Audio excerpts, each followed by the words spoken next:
klātesošiem. Pirmām kārtām, ja tā īsa uzdevuma, tad es gribu pateikties, es vienmēr priecīgs izklāstīt to ideoloģiju un strateģisko attīstību, kādā veidā attīstās nacionālā bruņotie spēki, Latvijas valsts aizsardzība un zemesardzes loma šai vietā. Un uz otru jautājumu, ko Porīns kundze uzdeva, es vienmēr esmu to proponējis un teicis, ka zemesardze, kā nacionālo bruņoto spēku sastāvdaļa, ir vienmēr gatava aizstāvēt Latvijas valsti. Paldies.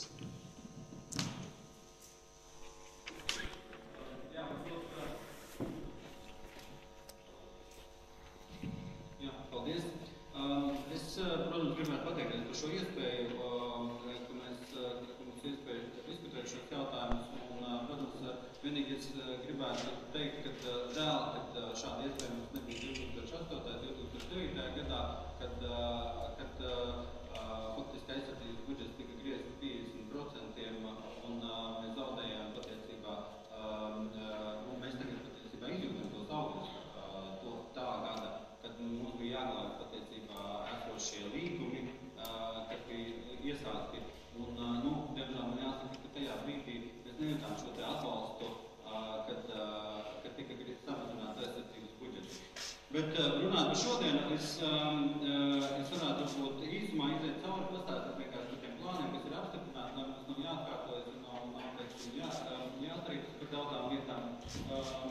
Tādēļ es gribu iziet cauri vienkārši apstāstīt, kas ir kāda lēmumi ir pieņemti un kas gaidāms ir tuvākajā laikā attiecībā uz zemesardzi. Paldies, varbūt tad arī ievadam Derksaukungam.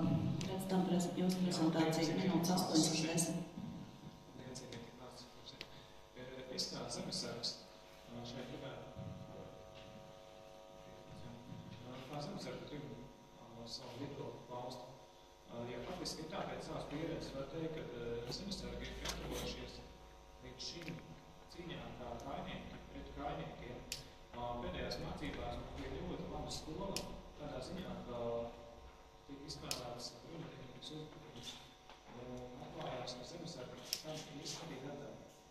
Un tā ir ļoti laba mācība uz priekšdienām, un mēs tagad zinām, kas ir vairāk jāattīsta.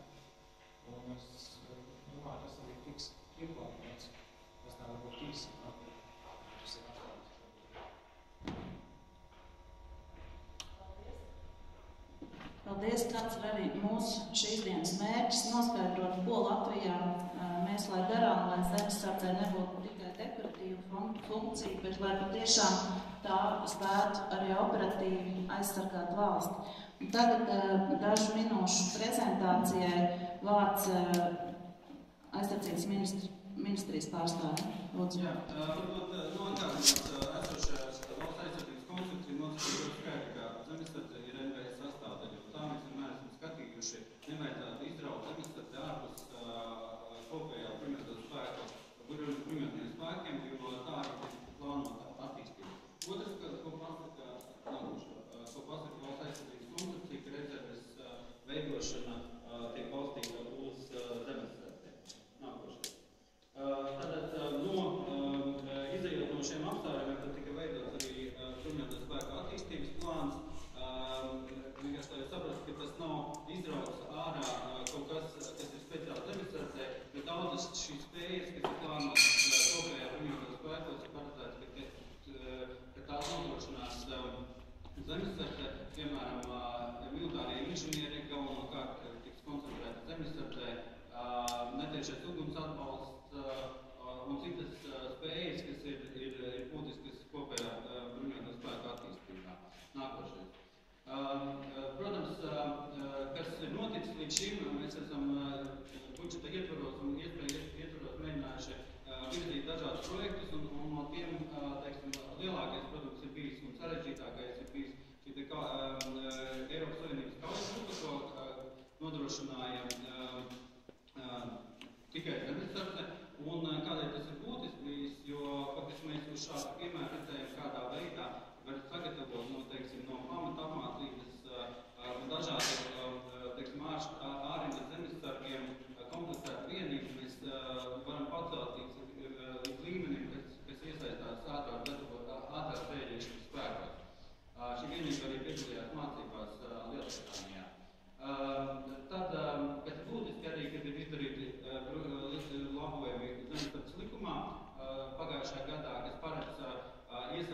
zemesargus jau mierlaika struktūrā, jo mēs esam sapratuši, ka pie pašreizējas demokrātiskās situācijas būs grūti nodrošināt profesionālā dienesta karavīriešu visur.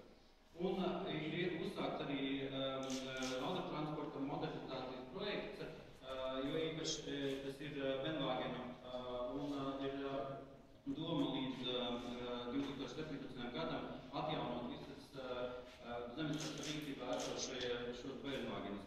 Un šogad valdība piešķīrusi vairāk kā 1 miljonu eiro, kuri aizgāja gan papildus personāla rekrutēšanai, gan arī sakaru sistēmu atjaunošanai un individuālā ekipējuma atjaunošanai. Nākošais. Tātad valdība šo vasaru arī apstiprināja jaunu zemesardzes attīstības plānu, kas paredz papildus uzsākt modernizāciju. Tie faktiski plānoti 70 miljoni tuvākajos gados, un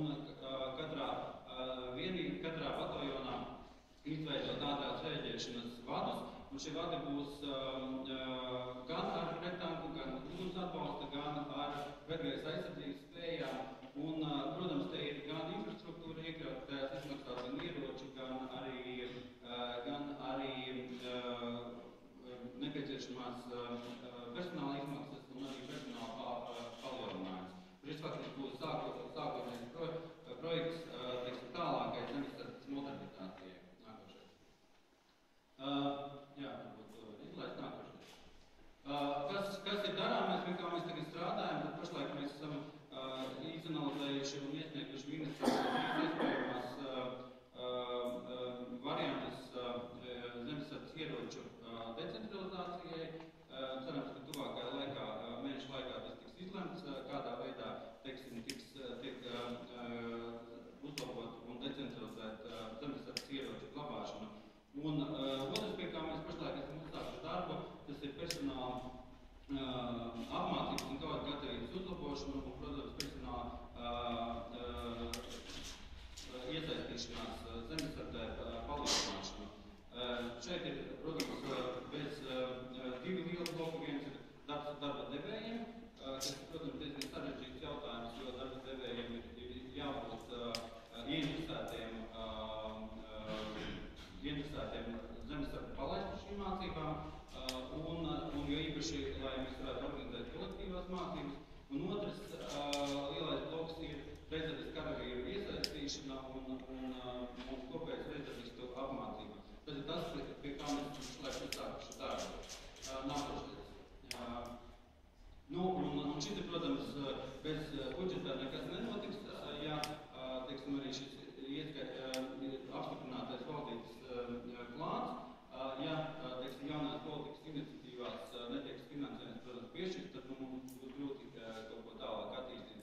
Bet, jūs redzat, ka jau tā sarkanā līnija ir tas, kas varētu būt pēc pašreiz apstiprinātā aizsardzības finansējuma likuma, un mēs jau tagad atpaliekam no tā, ka bija 12. gadā apstiprinātais attīstības plāns, tā ir jaunā līkne, un savukārt, kas ir mūsu bāzes budžeta, tā ir zaļā līkne, pie kura, protams, mēs tad nespējam nosekt esošās uzturēšanās izmaksas.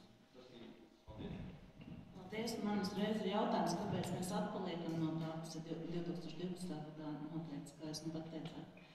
Man tika, es varu pāradresēt šo jautājumu, teiksim, saimā, kas atpaliek kopēju budžetu. Tātad saimnes valsts budžeta likumā jūs domājat? Tieši. Paldies. Labi, tagad vārds zemesardzes pārstāvjiem. Paldies, Persona. Labdien, mēs nevaram saukties par zemesardzes pārstāvjiem, kaut gan esam zemesargi, bet paužam šeit savu viedokli.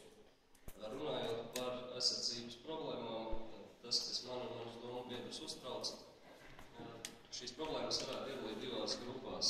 Pirmā, kuras varētu risināt tikai tad, ja tiktu saņemts adekvāts finansējums. Šie plašumistiskie 2% no iekšzemes koprodukta, kas kādu gadiem tiek solīti, bet arī nav piešķirti. Un kā jau arī mēs šeit dzirdējām, tad šie nākotnes plāni tā saistās ar to, ka tiks piešķirts atbilstoši finansējums. Savukārt, otrs problēma loks ir saistīts ar tiem jautājumiem, kurus varētu risināt arī vismaz daļēji pašreizējā finansējuma ietvaros, un kas drīzāk ir saistīts ar strukturālo plānojumu un tam līdzīgi iekļauts gan tas, ka atbilstoši pašreizējai kārtībai starp bataljonu štābiem un zemesargiem, kas atrodas šajā zemesargas dienestā, ir milzīgs attālums, tā kā absolūtajam vairākumam, piemēram, šie paši ieroči glabājas bataljonu noliktavās, kaut kādas trauksmes gadījumā būtu ļoti nereāli nokļūt. 60, 80, atsevišķos gadījumos pat gan arī 100 km, lai saņemtu ieroci. Un tāpat daudz cits problēmas saistībā ar apzinošanu, saziņu, plāniem. Nu, piemēram, kaut vai jautājums, kas būtu jādara zemesargam, ja kaut kādā veidā pie viņa nonāk informācija par to, ka ir sācies reāls valsts drošības apdraudējums. Kā rīkoties, kur doties, kādas ir tikšanās vietas un tā tālāk. Nu, tāda problēma, ka šādas instrukcijas nav. Un šādu problēmu, manuprāt, varētu novērst arī bez īpašiem papildus līdzekļiem. Tāpat par zemesargu apgādi, par zemesargu skaitu, kas tiek regulāri tiek pasniegts, šis skaitlis 8000 aptuveni. Nu, pēc tādas sadzīves pieredzes šķiet, ka šis reālais skaitlis ir krietni mazāks, jo iespējams, ka pēc saraksta zemesargas skaits arī tik liels, savukārt praksē šķiet, ka jārēķina mums daudz, kas ir vai aizbraukuši strādāt uz ārzemēm, vai mācības neapmeklē kaut kādu neaktīvu savu iemeslu dēļ. Nu, tas būtu tā īstenībā. Tātad par šīm divām problēmu grupām mēs arī vēlētu šodien parunāt. Labdien! Mani sauc Mārtiņš Vērdiņš. Es esmu rezerves kapteinis, atvaļinājos rezervē ar 22 gadu izdienu, ja es nemaldos. Šobrīd jau vairāk nekā pusotru, bet gandrīz 2 gadus vadu tādu sabiedrisko blogu, kurš saucās varabungas.com. Un pirmo reizi, principā, šodien satiku šīs diskusijas autors, bet kas mums ir kopīgs, ja, ka mēs runājam par vienām un tā pašām problēmām un vairākos jautājumos mūsu uzskati sakrīt. Tāpēc, laikam, mēs sēžam arī šodien šajā pusē. Ir bijusi tāda arī iespēja tikties ar aizsardzības ministrijas pārstāvjiem un diskutēt par visām šīm tēmām. Un acīm redzot, mēs viens otru argumentus zinām, bet īpaši tādas, teiksim, tā piekrist visos jautājumos nevaram. Tieši tādēļ es šodien gribētu vērsties pie jums kā pie sabiedrības pārstāvjiem, ja, un mēģināt jums tā kā stāstīt savu skatījumu uz šīm problēmām, ja, un jūs kā vidutāji, tad varbūt jūs izlemsiet, kam ir taisnība un kam nav taisnība. Vai mums, teiksim, tā sabiedrības pārstāvjiem mums, kas ir tā aktīvi šajā tēmā raksta un dzīvo, ja, vai pieņemsim ministrijas pārstāvjiem un zemesardzes pārstāvjiem. Ko es gribu teikt? Šīs dienas diskusijas virsraksts ir tātad, vai zemesardzes spētu stāties pretī ienaidnieku agresijai. Es teikšu, tas ir vienkāršs jautājums, uz kura nav vienkāršas atbildes. Jo, ko nozīmē stāties? Stāties un godpilni iet bojā, jā, to varbūt mūsu zemesardze šobrīd varētu. Stāties un uzvarēt, stāties un vismaz nezaudēt, tas būtu tas mērķis, ko mēs gribam tā kā piedāvāt. Ja? Tātad stāties pretī ienaidniekam ar mērķi vismaz nezaudēt un kā maksimums uzvarēt. Un tieši tādēļ, ka šis atbildes uz šīm jautājumiem nav vienkāršas, tieši tādēļ ir nepieciešams nevis viena diskusija, kas notiek tagad šodien. Es gribētu, lai no visas šīs mūsdienu diskusijas būtu viens rezultāts, ka mēs norunātu tikties vēl, varbūt gadā tas varētu būt 2-3 reizes, lai aktuālākos jautājumus tā pa punktiem iziet pilnīgi visus, jo nekāds pusotras stundas vai 2 stundas vai varbūt pat 2 dienu nepietiks, lai izrunātu pilnīgi visus jautājumus, kas ir saistīti ar zemesardzi. Nākamais, pie kā es gribētu pieskarties tādā, teiksim, īsā uzrunā, ir tas, ka jūs varbūt arī tagad daļēji no prezentācijas, ko aizsardzības ministrijas pārstāvis ir prezentējis, esat pamanījuši, ka runa iet par zemesardzi kā par NBS mugurkaulu, kā par NBS galveno sastāvdaļu, kurai tātad būs arī prettanku un pretgaisa aizsardzības spējas. Tas ir būtiski, tas ir tā galvenais triecienspēks. Bet te mums ir jāņem vēl viena maziņa problēma, teiksim vērā. Ja mēs paskatīsimies tagad uz notikumiem Ukrainā, tur Tur arī mēs redzam gan regulāru armiju Ukrainas, gan Nacionālās gvardas bataljonus, kur ir augsti motivēti, slikti ekipēti un, teiksim tā, viņu zaudējumi ir principā neadekvāti lieli, teiksim, tai darbībai, kas šobrīd tur notiek. Līdz ar to man ir tāds aizdoms, ka līdzīga situācija var atkārtoties arī Latvijā, nedod Dievs, kaut kas tam līdzīgs notiek. Tas nozīmē, ka mums no Ukraiņu situācijas ir jāizdara secinājumus un nav jāatkārto viņu kļūdas. Un viena no tām kļūdām, manuprāt, ir tā, ka mēs runājam arī priekšvēlēšana periodā ļoti daudz par zemesardzi, bet kaut kā pavisam nerunājam par mūsu profesionālā dienesta karavīriem.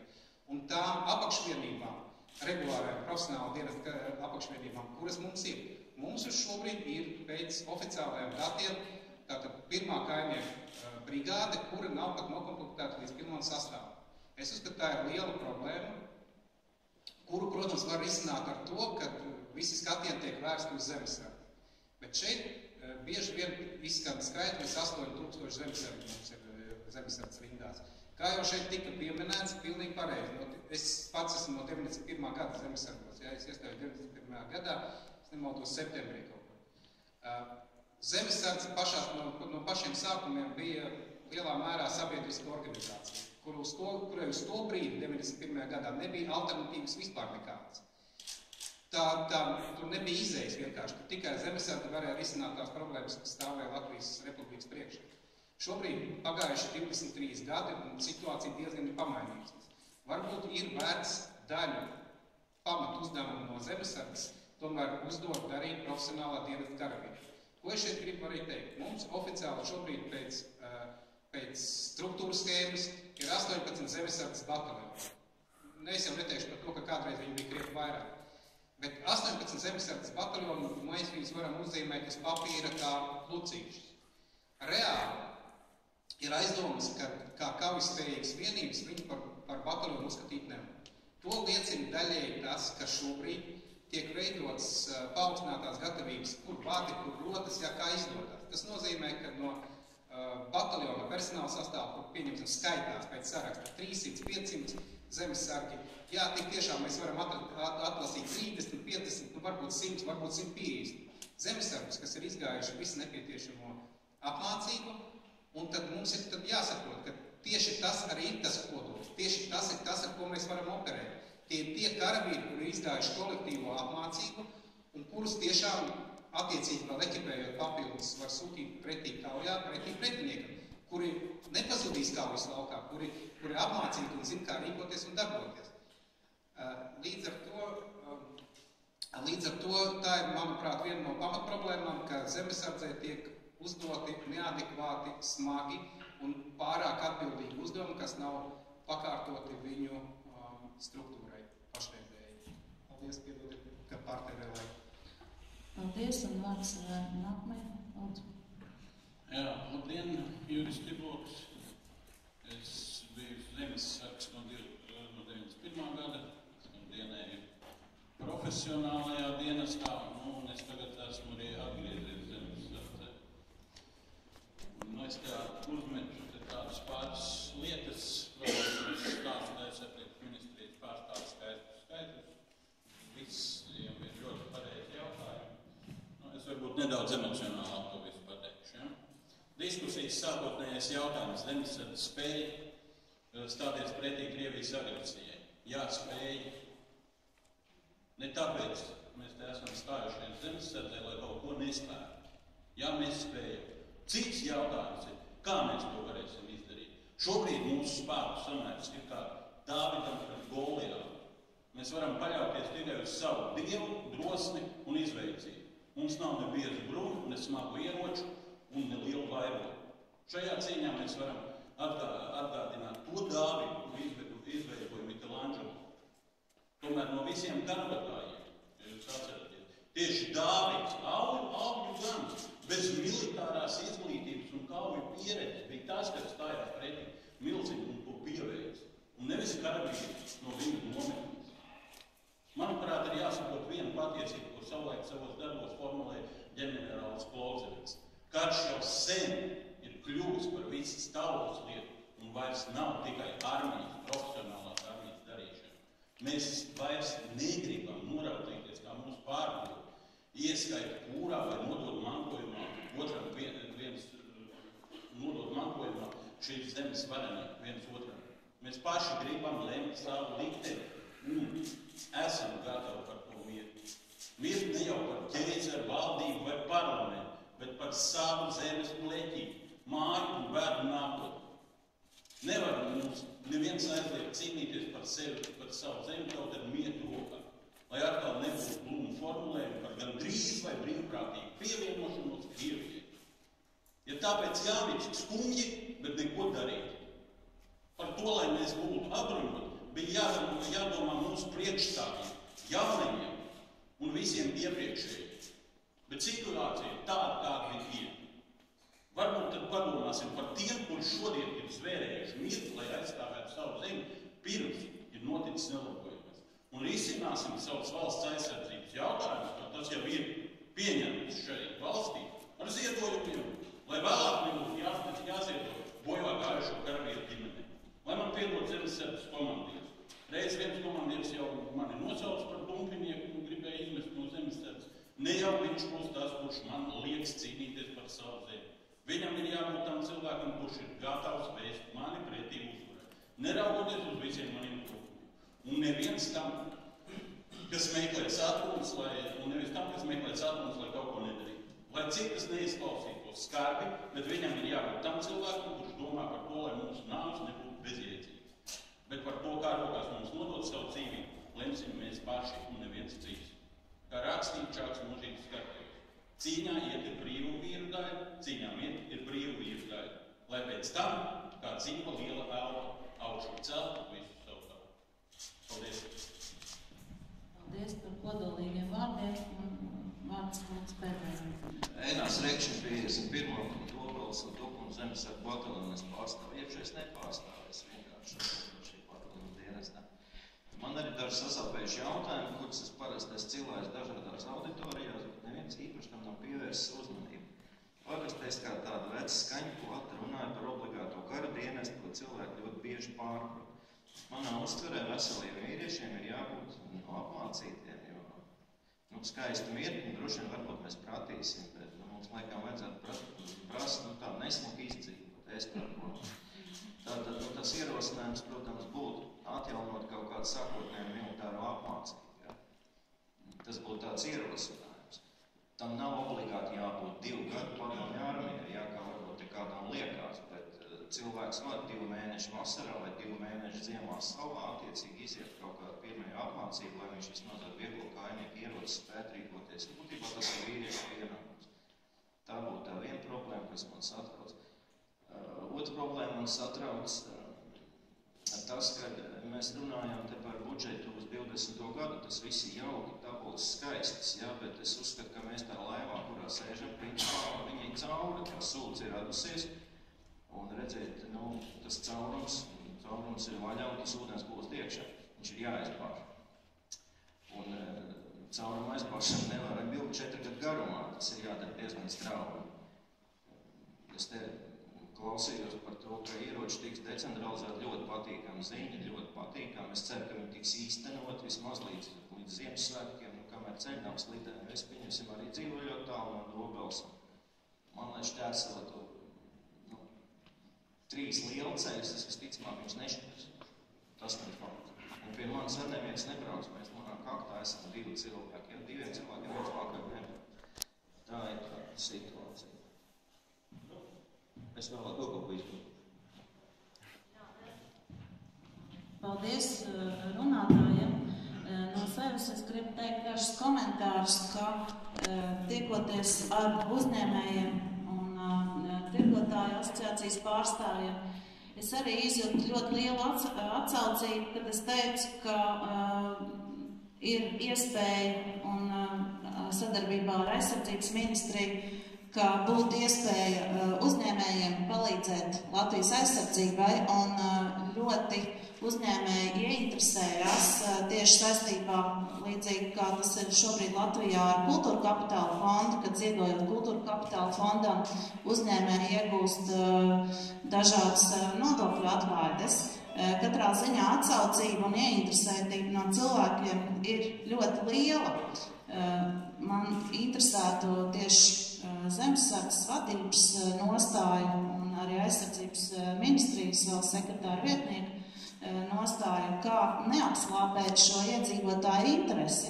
Un, kā zināms, arī mūsu seniori ir sākuši vākt līdzekļus Latvijas aizsardzības stiprināšanai, kas ir savā veidā ļoti patriotisks solis, bet vai tiešām no senioriem, kuriem jau tā ir maz līdzekļu, vajadzētu gaidīt viņu materiālo atbalstu. Un tad, kā komentāru uz to, ka vajadzētu biežāk šādas diskusijas, šāda diskusija jau notika Eiropas Savienības mājā. Mēs kopā ar Latvijas ārpolitikas institūtu organizējām augusta beigās konferenci Latvijas un starptautiskā drošība pēc Krimas okupācijas. Un viens no mērķiem bija tieši uzsvērt Zemesardzi kā Latvijas aizsardzības pamatu, jo ir skaidrs, ka ir ļoti labi, ka mēs esam NATO sastāvā, bet piederība NATO nevar atrisināt visu. Un skaidrs, ka Latvijas pirmā aizsardzības līnija esam mēs paši, un tieši stipra Zemesardze ir tā atslēga, kas dos iespēju mums aizstāvēt savu zemi.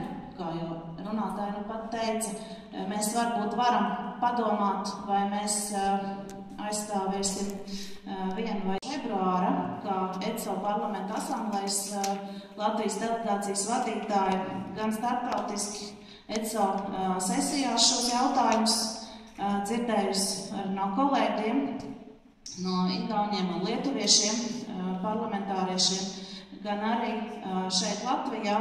Es esmu dzirdējusi par to, ka vissasāpējušākie jautājumi ir, kā zināms, tieši tas, ka Zemesardze tika vājināta kopš 90. gadu vidus, un mans, kā politiķis, un arī viss mūsu kopējais mērķis ir noteikti tāds, ka mēs vēlamies atgūt tās funkcijas, kādas Zemesardzē bija 90. gadu sākumā. Un tātad pievēršoties diskusijas pamatjautājumiem, mūsu pirmais jautājums, ko jūs arī godātie klātesošie varat redzēt savos piezīmēs, tātad pirmais jautājums ir, pat labāk dara Zemesardzes vadība, lai Zemesardze jau šobrīd atbilst pilnvērtīgas teritoriālās aizsardzības principiem un Ukrainas situācijā līdzīgiem izaicinājumiem. Lūdzu, kurš varētu atbildēt? Zemesardzes vadība kopā ar, protams, Nacionālajiem bruņotajiem spēkiem un aizsardzības ministriju dara visu, lai nodrošinātu valsts aizsardzību. Bet vārds teritoriālā aizsardzība nekad nav izzūts no Latvijas aizsardzības koncepcijas. Jūs paskatieties kartē, kādā veidā ir izvietotas Zemesardzes vienības. 18 bataljoni ir noklājuši visu Latvijas teritoriju. Tas jau vien nozīmē, ka mēs esam uzturējušos te spēju visu šitos 23 gadus. Nākošais atbildi, ko mēs šodien esam paveikuši kopā visi. Tātad, kā jau te Persona kungs teica, Rodskaujas grupas, un te ir uzreiz man atbildē komentāram, ka tas ir tikai tāpēc, ka tais bataljonos nesot Zemesardzi. Nē, galvenais iemesls un mērķis Rodskaujas grupu izveidošanai ir ātra reaģēšana, par ko mēs tagad visi esam uztraukušies uz situāciju. Un priekš tam ir Latvijā ievies speciāls krīzes reaģēšanas plāns, un tāpēc mēs arī šīs te vienības sagatavojam, un tur iekļaut Zemesardze, kur ātri spēja nodrošināt šo te uzdevumu izpildi. Zemesardze ir ļoti plašs kaujas spēju spektrs, un mēs viņus attīstam, un Zemesardze tiek sagatavota un apmācība, lai viņa būtu pilnīgi adekvāta, tā kā citi regulārie spēku veidi nacionālajos bruņotajos spēkos. Un šeit arī otrs jautājums. Es negribu, un arī Latvijas pilsoņi neiestājas Zemesardzē, lai Zemesardze pārvērstos par sabiedrisku organizāciju, un sabiedriskās organizācijas, diemžēl, nav tik militāri spējīgas, lai aizstāvētu Latvijas valsti. Tātad Zemesardze ies un turpinās attīstīties militārajā virzienā. Tas nozīmē, ka tiks attīstīts visas kaujas spējas, kas ir nepieciešams sauszemes operācijām, izņemot gaisu un jūru, bet pārējās visas spējas tiek attīstītas. Šai diskusijā pirmkārt, es neesmu tiesīgs tā īpaši iedziļināties, bet otrkārt ir laika limits to neļaut darīt. Bet kā jūs jau ziniet, kad mūsdienu izaicinājumi tie ir arī atraduši ietu zemesardzē un kiberaizsardzības vienība ir izveidot un veiksmīgi tiek turpināt attīstīt. Mums tiek nodrošināts arī vispārējās spējas, kas nepieciešams gan ar uguns atbalstu, gan ar pretgaisa aizsardzību, gan ar minētajiem inženieriem. Par apmācības jomu. Jā, zemesardze ir tā būtība, ka Latvijas pilsonis nav spējīgs piedalīties tik aktīvi varbūt un tik īsā laikā, kā to ilgu laiku dienas karavīrs darīt, bet zemesargi 3 reizes ilgākā laikā apgūstās pašas zināšanas, un tam ir pierādījums, kādā veidā mēs esam izpildījuši savus pienākumus gan starptautiskajās operācijās, gan Eiropas Savienības kaušgrupā, kas bija 13. gadā, gan arī nākošais uzdevums, kas mums stāv priekšā arī 2016. gadā mēs to godam izpildīsim. Par ieročiem, es tā arī uzreiz cenšos atbildēt uz visiem jautājumiem. Mēs nevaram koncentrēties tikai uz to, ka ieroči tas ir galvenais mūsu tāds arguments valsts aizsardzības nodrošināt šo ieroču glabāšanu zemesargu dzīvesvietā. Vienmēr šo te aspektu pa valsts aizsardzību jāskatās daudz plašākā jomā. Kādā veidā bruņotie spēki ir nodrošināti ar visu modernu bruņojumu, kādā veidā ir organizēts valsts aizsardzība no operatīvajām plānu viedokļiem un kādā veidā mēs, kā vadītāji militārie un zemesargu un karavīri, spēsim šo te nodrošināt. Tāpēc arī ir ieviesta speciāla apziņošanas sistēma, krīzes reaģēšanas sistēma, gan arī citi plāni, kuri nodrošinās, kad šī te apziņošana līdz katram zemesargam, un tie ir gatavi sen guļ mums seifos, un arī tiks nodrošināt adekvāts tas tehniskais sastāvs.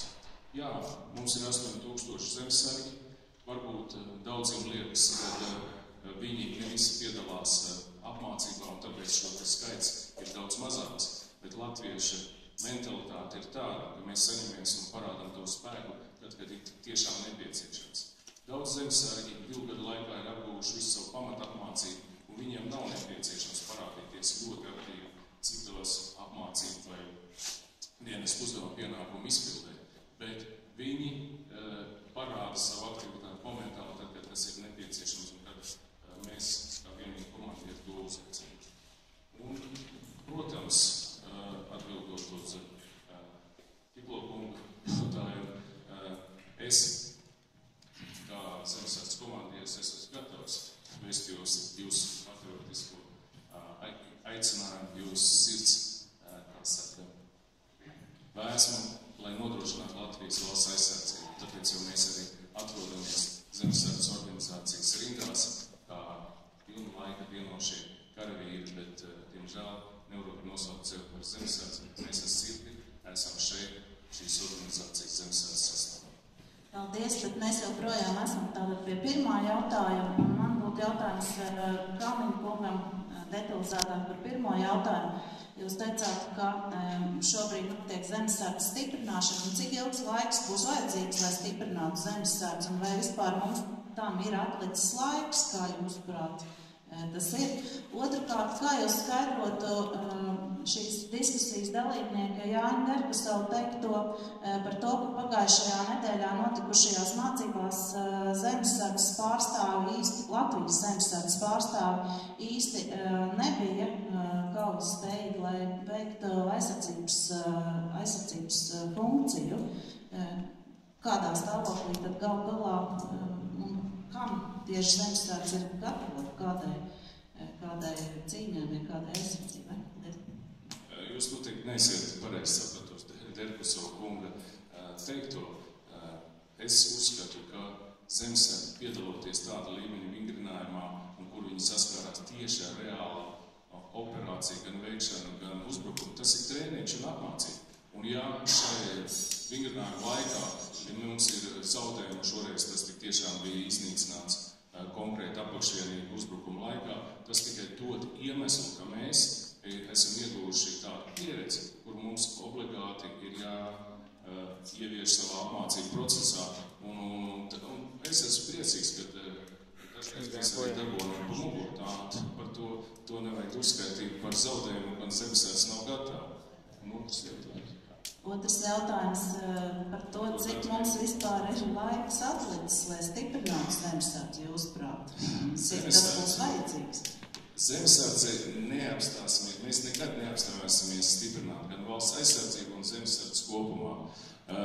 Jums ar to ir jārēķinās. Šodienas izaicinājumi tas ir tikai maize nākošajiem darbiem. Un rīt jau būs citi izaicinājumi, kas mums spiedīs atkal mainīties. Ja mēs apstāsimies savā aizsardzības struktūras veidošanā, mūsu valsti iznīcinās vienā momentā.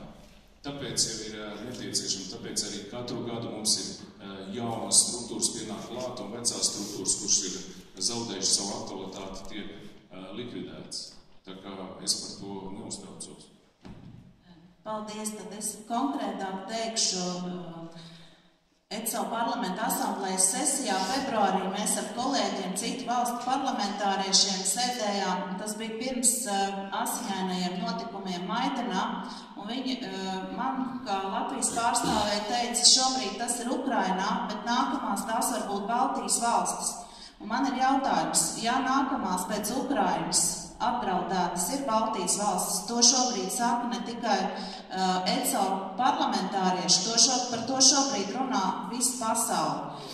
Cik ilgi mēs stiprināsim zemesardzi un vai mums vispār ir laiks gaidīt, lai stiprinātu, vai to mēs nevaram darīt nekavējoties un gal galā, kā zināms, lai atdot zemesargiem ieročus, ir vajadzīgs, kā tas ir likumā noteikts, arī pavisam nelielas procedūras. Vai mums ir Latvijā laiks ilgstoši stiprināt aizsardzības budžetu, ilgstoši stiprināt zemesardzi, ja patiesībā situācija šobrīd ir degoša.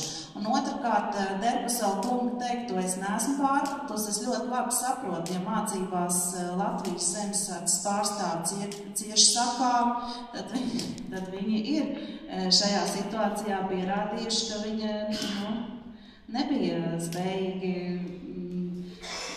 kā teikt, aizstāvēties. Un manuprāt, ka šāda situācija divējādi netraktē.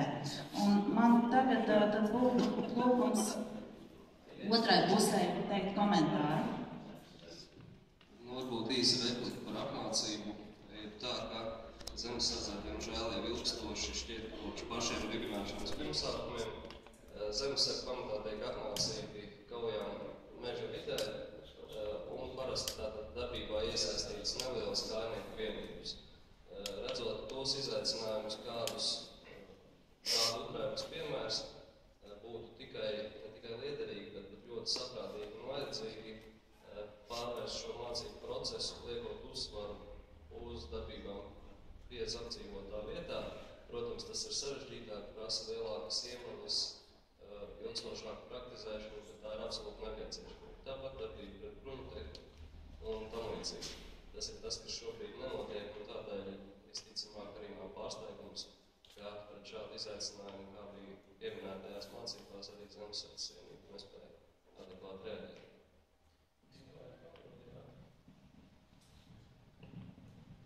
Es varētu nedaudz papildināt par šīm mācībām, kad mēs tuvām labus, teiksim, labu treniņu cīņā ar bruņu tehniku. Lieta jau tāda, ka tā bija pirmā reize, vispār manā pieredzē, un arī es domāju, ka lielākā daļa zemesargu, kad bija cīņa, kur reāli ienaidnieks bija ar bruņu tehniku vai tankiem. Un mums jau Latvijā nav. Mums nekad nav bijuši šādas apmācības. Man liekas, tas bija ļoti vērtīgi, kad mēs sapratām vispār, ka tā kā mēs esam pieraduši darot, šajā gadījumā nevar. Vienkārši tā ir mācība nākotnē, lai mēs darītu savādāk. Un tas jau ir uzdevums attiecīgi komandieriem, lai izplānotu un, teiksim, uzzināt šīs stratēģijas, kā būtu pareizāk tādos gadījumos vadīt cīņu. Jā, mūsu vidū ir laikam viens cilvēks, kurš tiešām zina, cik mums laika ir atlicis. Kažočina kungs, bet es saprotu, ka viņš to pateikt nevar. Tātad, es no savu viedokļu pateikšu, ja? Atliek ieskatīties Krievijas statistikas birojas mājaslapā, un jūs sapratīsiet, ka 2020. gadā Krievija nonāk demografiskajā bedrē. Iedzīvotāju skaits tur samazināsies, neskatoties uz to, ka viņi ir plānojuši palielināt savu imigrantu skaitu. Ja? Tātad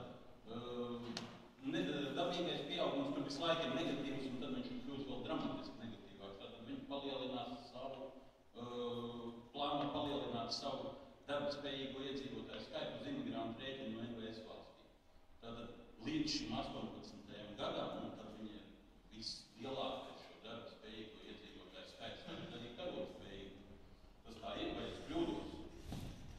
Es par diskusijas reglamentu es gribu teikt, ka gan komentārs, gan jautājums no zāles, gan Kažocina kungs, gan arī ģenerālis Kreisliņš, kurš ir atnācis uz šo diskusiju.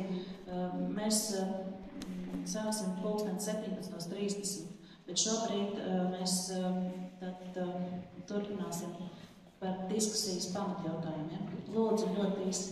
Īsai, tā replikai, runājot par zemesardzes gatavību iesaistīties un visos jautājumos, un arī tas, ka ieroči tiks izdalīti tuvāk, teiksim, tā lietotājiem, tas ir labi. Bet es atkal vēršos pie sabiedrības, un jums ir noteikti pazīstami savu zemesargi, kuriem jūs vienmēr varat pajautāt, vai tiešām tie ieroči paliks tuvāk viņu dzīves vietai. Otra lieta, vai uz katru šo ieroci ir kaujas komplekts, un kaujas komplekts tas nav vientradiņš, ja, kur jābūt vismaz 200-300 patronām, ja, tātad jābūt ir ierocis ar kaujas komplektu. Nākamais jautājums, ja tiek plānots plaši izmantot zemesardzi, piemēram, pa visu teritoriju, pa visu mūsu, teiksim tā, valsts teritoriju, kurā vietā, tad jautājums ir tā, ar ko tiek nodrošināta viņu mobilitāte. Viņu mobilitāte gan drīz droši, var teikt, ka viņi tiks nodrošināti ar kravas autotransportu. Ar kravas autotransportu, kurš nav bruņots, kurš nav aizsargāts ne tikai no pretinieka RPG šāviņa. Viņš nav aizsargāts par parasto lodi, un kā Ukrainas pieredze rāda, ļoti daudz kritušo ir tieši tiek tā, ka tiek piemērots pārvietošanai nepiemērots transports. Šobrīd mūsu zemesarga muguru no pretinieku lodes atdala tikai plāna prezenta kārtība. Tātad, runājot arī par to, kad mums uz kādu laiku mums ir jābūt gataviem ar to visu, es jums teikšu tā, mums vajadzētu būt vēl aizvakar visam tam gatavu. Un tas, ka mēs šobrīd neesam tam gatavi un notiek šāda diskusija, ir tikai pierādījums tam, ka ekstremālā situācija ir nepieciešama ekstremāla mēra. Tas nozīmē, ka tādas lietas kā kaujas komplekts uz katru ieroču vienību, tas ir viens. Otrs, lai mobilitāti nodrošinātu, jābūt ir kaujas bruņotam transportam. Tas ir minimums, ko mums vajadzētu izdarīt. Paldies. Paldies. Tad mēs... Jā, es arī gribētu kaut ko piebilst. Man ir aptuveni jautājums, vai man vienīgo šajā auditorijā mulsina, ka mums ir aizsardzības ministrs, kurš tirgo uzturēšanās atļaujas. Sevišķi pēdējā laikā, ja mēs zinām, ka pat drošības policija, kas būtībā nav Latvijas organizācija, saka, ka tas ir risks. Tad varbūt šajā sakarā mums ir tāda saruna par tādām ļoti šaurām konvenciālām lietām, varbūt ir stipri tomēr ierobežot un tam lācītim vēdrai kaut kas daudz vairāk. Un mēs, kas te runājam tikai šaubu par zemesardzi, varbūt pa seku ņem. Tas vairāk aizsardzības ministrija. Paldies. Pārējām pie nākamā jautājuma. Un komentārs, ja jūs vēlēsties par šo arī tiek gaidīt ļoti. Tātad nākamais jautājums, cik procenti no aizsardzības nozares finansējuma 2012. un 2013. gadā tika lietots pirmkārt jaunu strēlnieku ieroču, pretgaisa ieroču sakārt transporta tehnikas un ekipējumu iegādē, otrkārt atalgojumam un pensijām, treškārt nekustamo īpašumu uzturēšanai, ceturtkārt aizsardzības ministrijas administrācijas, neskaitot NBS vajadzībām. Kurš varētu būt atbildēt? Jā, varbūt es sākšu to pēdējo, tātad aizsardzības ministrijas budžets gan šādi pagājušā gada procentāls ir 0,25% no kopējā aizsardzības budžeta, un tas respektīvi sastāda zem 5 miljoniem eiro. Kas attiecās uz ekipējumu, tad tie kopēji iepirkumi, kas ir NATO klasifikācijas kā iepirkumi munīcijā, investīcijas un tam līdzīgi, tie sastādīja 20, pagājušajā gadā aptuveni 20 līdz 25 pēdējos gados. Un visi, kas ir personāla izdevumi NBS-ā, respektīvi visi algu budžets, pensijas un tam līdzīgi, tas bija zem 50, aptuveni 45% no budžeta. Un, protams, pārējos var izrēķināt, kas redzēs izrēšanā. Paldies. Vai jūs pusē būtu kāds jautājums par šo? Tad trešais jautājums. Kā nodrošināt zemesargiem ieroču ātru pieejamību, ja Latvijā būtu Ukrainas scenārijs? Un līdzinājā ieroču glabāšana bataljonu štābos ar esošajai drošības situācijai neatbilstoši, jo valsts apdraudējuma gadījumā, kā jau šodien diskusijā šeit zemesargi teica, zemesargiem nāktos saviem spēkiem mērot 30, 50 un dažiem pat 90 kilometrus līdz savam štābam, lai saņemtu ieroci. Un jautājums arī, kā izpaldīsies paaugstināts gatavības vadu darbība, ja vairumam zemesargu ieroči netiek izsniegti glabāšanai dzīvesvietā. Un es gribu teikt, ka tātad Latvijā ir paradoxālā situācija, kad apsargi glabā ieročus mājās, mednieki arī, bet zemesargi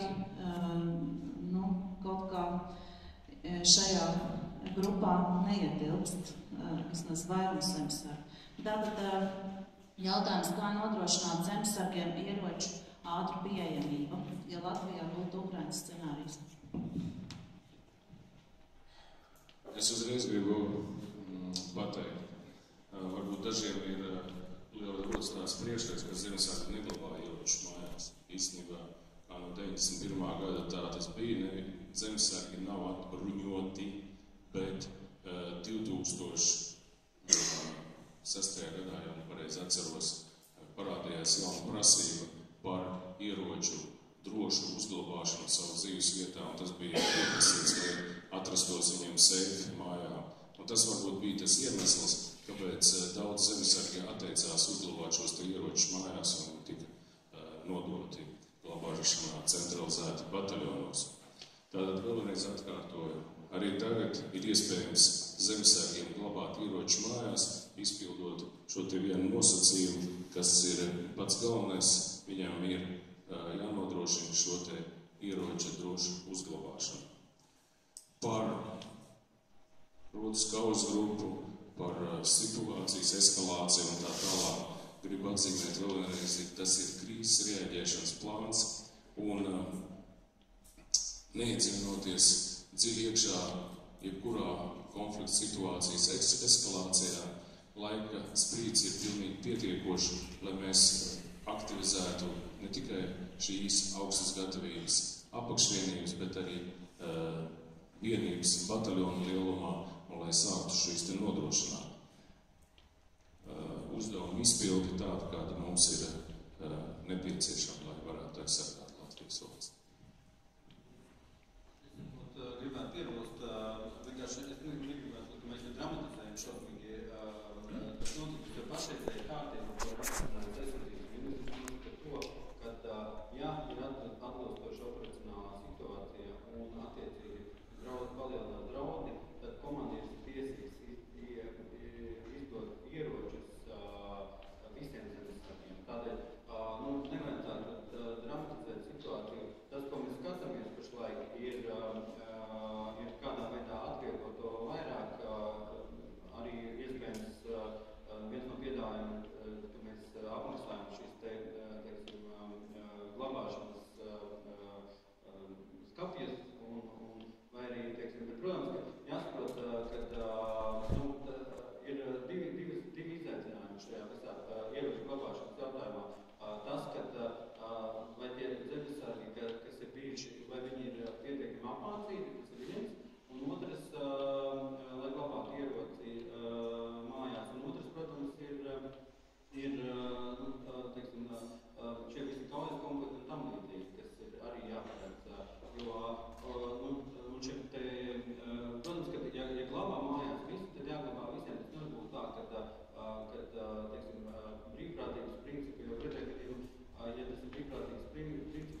seifs, viņš arī pietiekami dārgi maksā, ne jau viņš katrs zemesargs to var atļauties.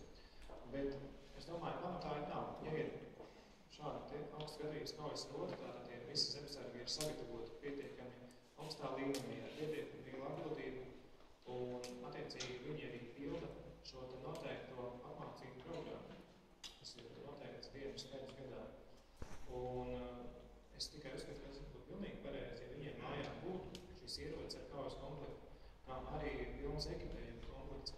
Jo šobrīd man tā liekas tā situācija nav īsti pareiza, ka zemesargs uz bataljonu mācībām aizbrauc formā ar kaut kādu sporta somu, un viņš pārņēmē savā mugursomā un savu komplektu ieroci. Tas prasa ļoti ilgu laiku. Ja uz mācībām brauc vairāk kā 100 zemesargi, tas tur prasa vismaz 4 stundas. Es domāju, ka, protams, pareizāk būtu, ja šiem zemesargiem, kas iet to intensīvo apmācību un atbilst visiem kritērijiem, būtu šis kaujas komplekts mājās. Šeit gribētu piebilst sekojuši komentāru.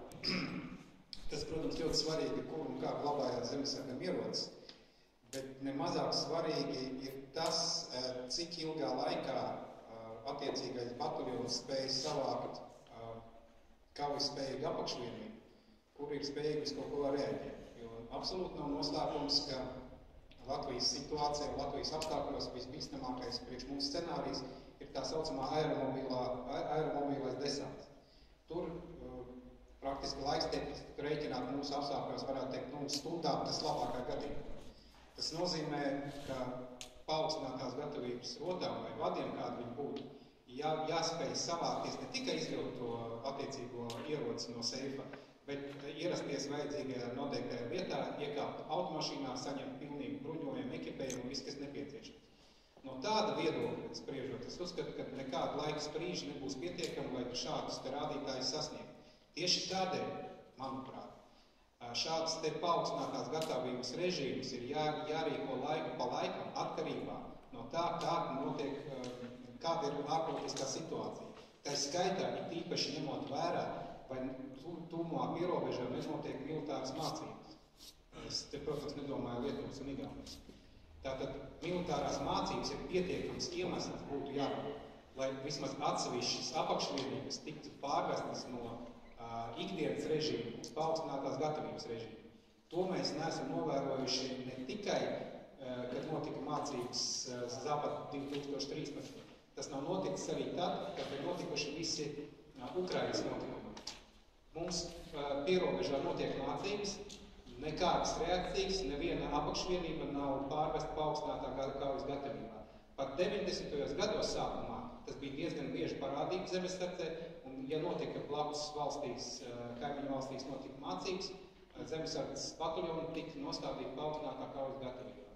Tā ir normāla reakcija, un visi mums sapratīs tajā jomā. Tagad mēs varam arī turpināt tālāk runāt, kurās seifā un kādā veidā glabājās mūsu zemesargam tas konkrētais ierocis, bet tas nelīdzēs. Mums ir vajadzīgi nevis 8000 bruņotu veiči, mums ir vajadzīgas apakšvienības, kurās ir 8000 karaļi. Varbūt vēl atgriežoties pie tēmas par ieroču glabāšanu, pirms dažām dienām bija iespēja izlasīt portāla Apriķis LV publicēto interviju ar Kalniņa kungu, kurā es pirmo reizi zemesardzē esmu šajā mēnesī būs jau 20 gadi.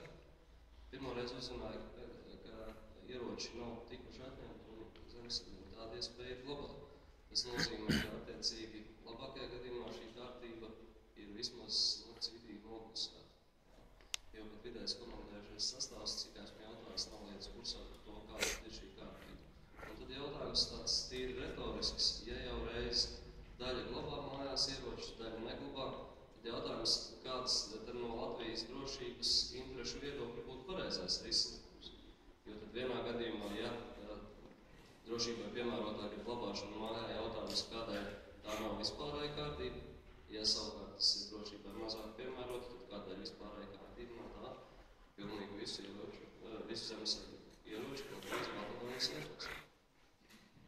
Paldies, tad man lūgums Garsam komentēt gan par to, ka ir, ja pierobežā notiek Zapad mācības, kāpēc nav paaugstināta gatavība zemesardzei, un otrs arī par ieroču glabāšanu. Vienkārši nav zinājuši, ka viņi drīkst glabāt. Par otro varbūt ģenerālis Kalniņš nokomentēs, bet par mācībām ir tā, ka pirmkārt nav tā īsti, ka nav bijusi paaugstināta kaujas gatavība februāra sākumā, kad sākās Ukrainas krīze.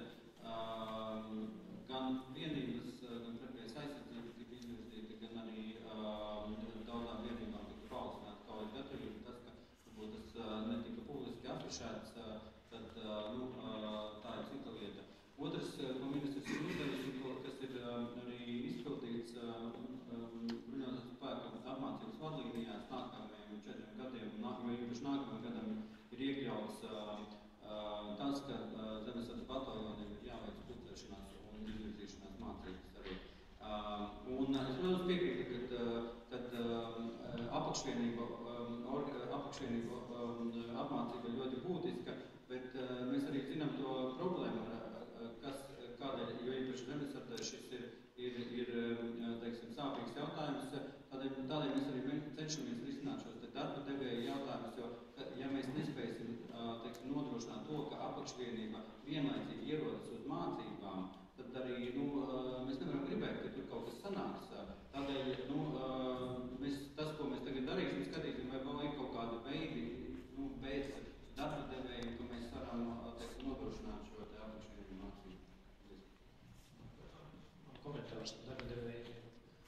Es domāju, ka ļoti svarīgi būtu šo visu sasaistīt kopā, ja?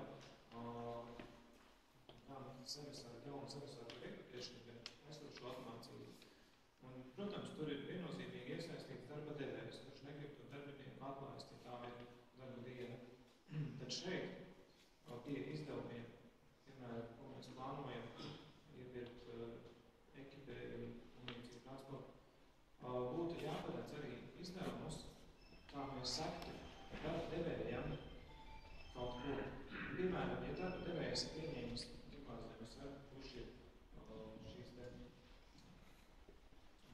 ātrās konstruktīvas dotas, līdznieks var vienkārši zemesargu.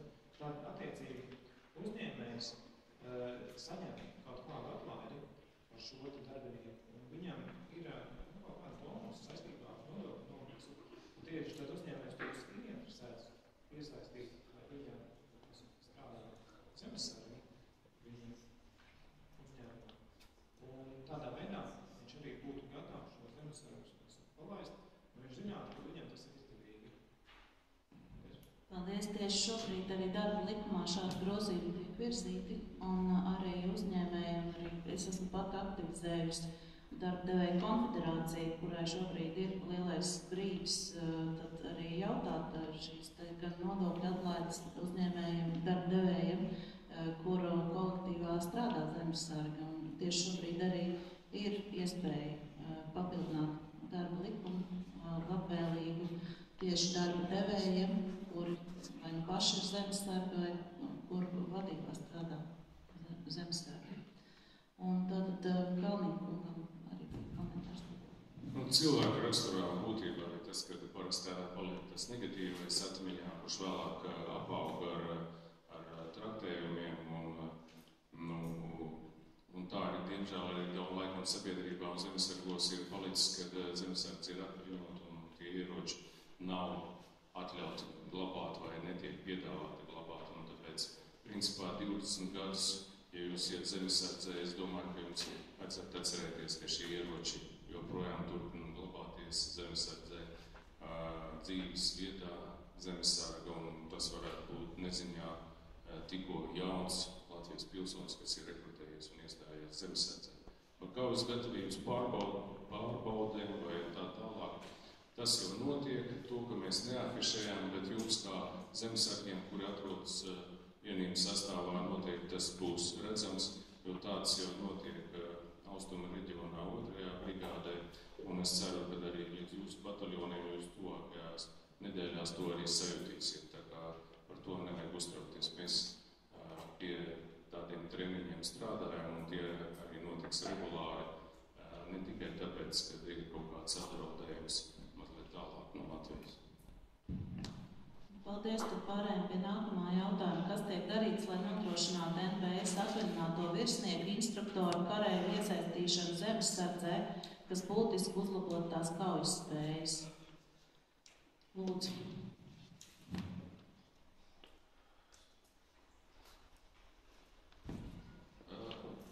Pieņemtie grozījumi, kas zemesardzes likumā tika izdarīti šogad, ir paplašina iespēju nacionālajiem spēkiem caur zemesardzi nodrošināt daudzas funkcijas un tieši iesaistot atvaļinātos karavīrus, gan instruktorus, gan virsniekus, dod iespēju viņiem arī turpināt savu pieredzi, dalīties vienību gan nodrošināšanu, gan viņu apmācībā, gan arī operacionālo spēju izpildē. Un ir viņa nesāk funkcionēt šodien, viņa jau sen funkcionē šī sistēma, kad atvaļinātos karavīrus uzrunā gan caur speciāli apakšdienestu rekrutēšanas centru, gan mūsu mācību vadības pavēlniecībā ir uzskaitē, gan zemesardzes bataljoniem ir dots uzdevums bataljonu komandieriem uzrunāt šos te cilvēkus, lai viņi aktīvi iesaistītos pirmkārt jau zemesardzes vienībās kā jaunākie komandieri. Mums ir apkopot vienmēr dati, ir arī saņemta informācija, un varu pateikt šodien, kad no atvaļinātajiem profesionālā dienas karavīriem ir iestājušies zemesardzē, un tātad viņi piedalās Latvijas valsts aizsardzības nodrošināšanā, tie ir apmēram no 6 līdz 10% no atvaļinātajiem.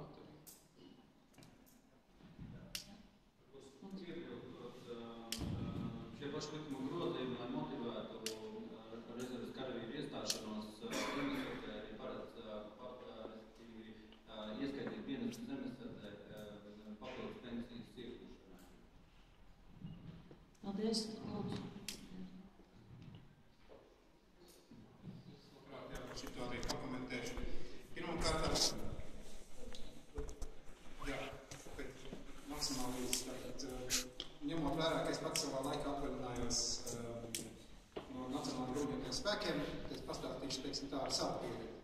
Tātad man pieredze bija tāda, ka bija toreiz obligāti tātad jāstājās uzskaitē kā rezerves karavīram, un kad es interesējos savā laikā, kā notiek uzskaita šajā jomā, tad šī uzskaita notika Excel tabulu veidā, un uz manu jautājumu, teiksim tā, kā jūs varēsiet mani atlasīt pēc manas militārās specialitātes, pēc manas pieredzes un pēc vēl kaut kā, ja, konstatē, ka ja viņi konkrēti meklēs mani, ja, tad manu lietu, protams, atradīs, ja, bet ja vajadzēs atlasīt, pieņemsim visus noteiktā,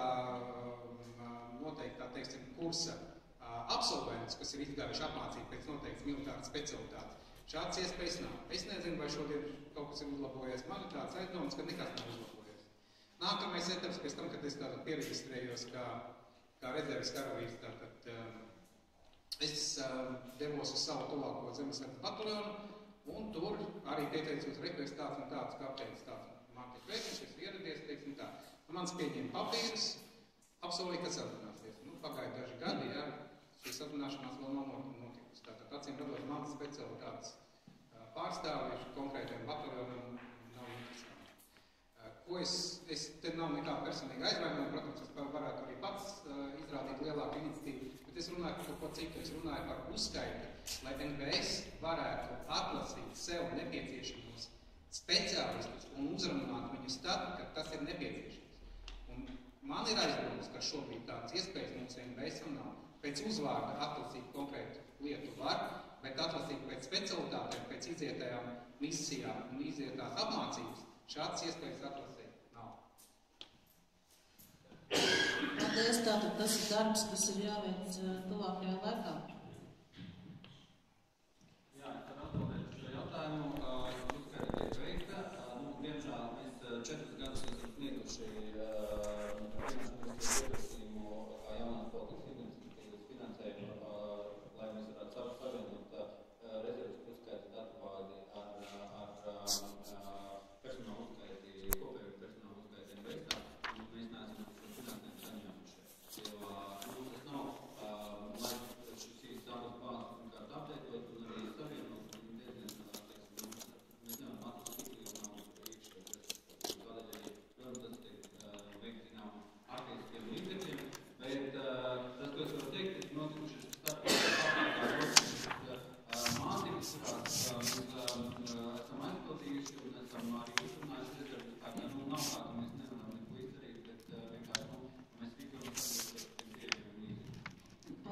kā Garsām kungs aizskar tādu sensitīvu jautājumu kā nauda, tad es gribu jautāt, kāda tad ir Finanšu ministrijas attieksme pret zemesardzes finansēšanu? Varētu īstumā raksturot. Nē, es domāju, es varbūt gribēju sākotnēji pateikt, vispārīgi, un tad daudz rūpēs par to, ko mēs negribam pieņemt. Domāju, mums ir kopējs mērķis. Mums ir kopējs mērķis aizstāvēt šo valsti, un tā ir mūsu valsts.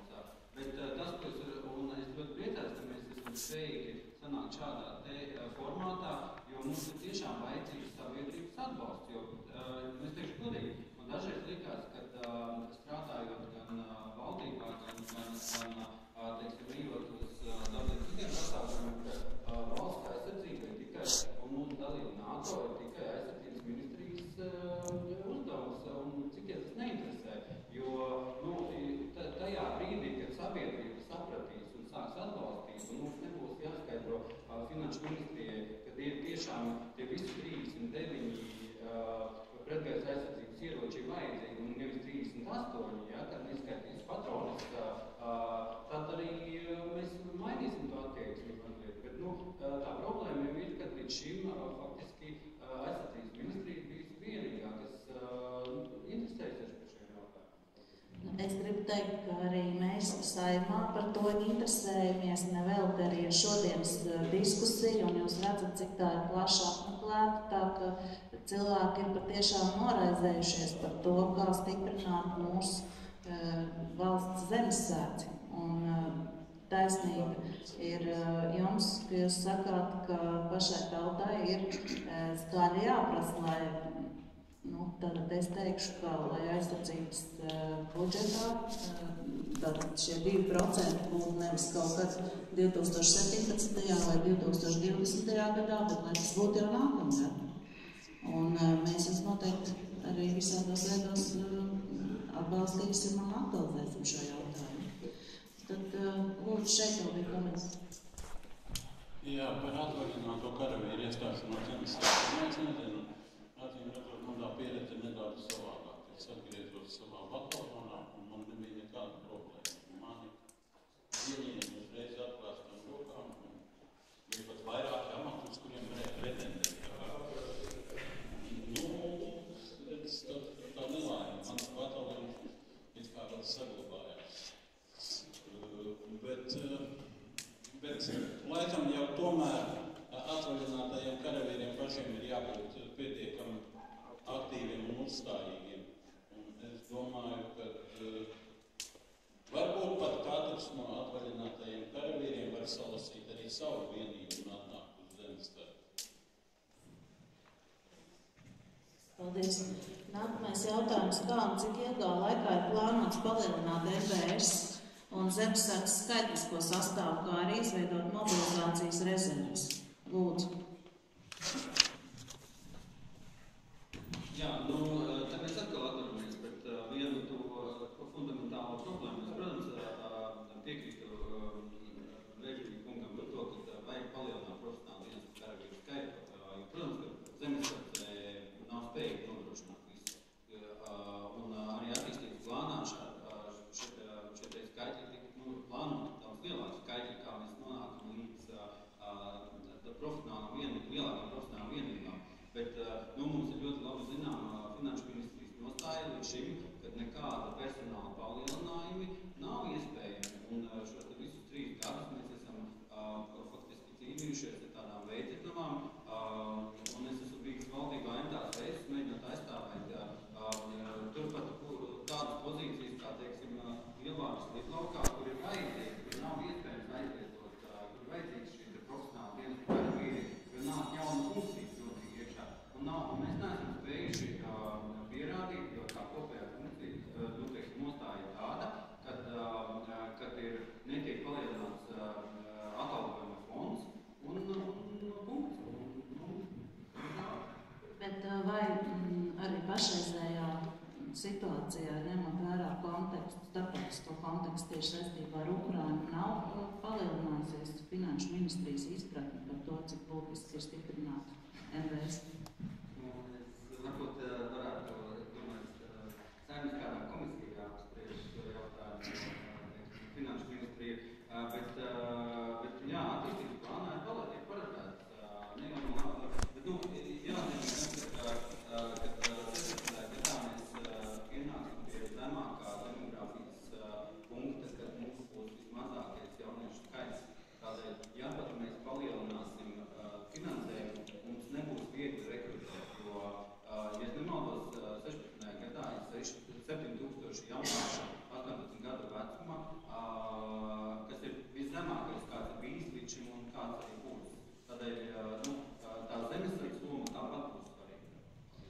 Paldies, un nākamais jautājums par zemesardzes un kopumā NBS etnisko sastāvu par procentālo īpatsvaru un dinamiku, vai ir iespēja ieskicēt, kāds ir apmēram procentuālais īpatsvars, ja mēs raugāmies uz etnisko viedokli.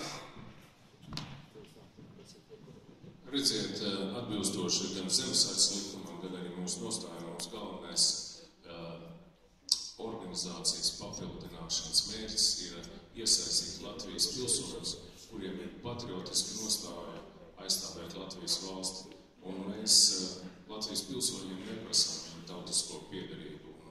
Tāpēc arī uz šodienu es jums nevaru pateikt procentuālo sastāvu, cik tautieši zemesardzes organizācijā, bet viņi ir.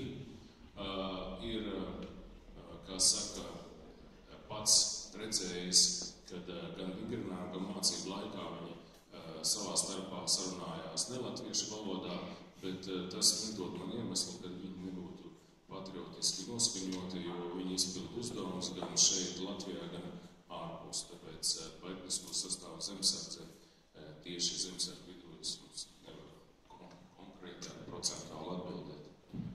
Paldies, bet viņiem vajadzētu tomēr sarunāties valsts valodā, to jau jūs viņam arī tā kā rekomendējat, vai ne? To, kādā veidā viņi ģimenē sarunās, es viņu nevaru rekomendēt.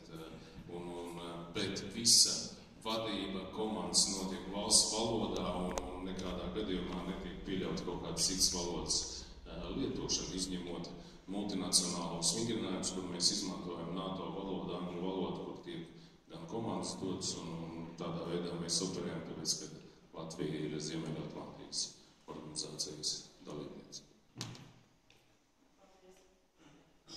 Mēs jau arī runājam par mācībām, par ģimenes dzīvi. Un te būtu arī kāds komentārs.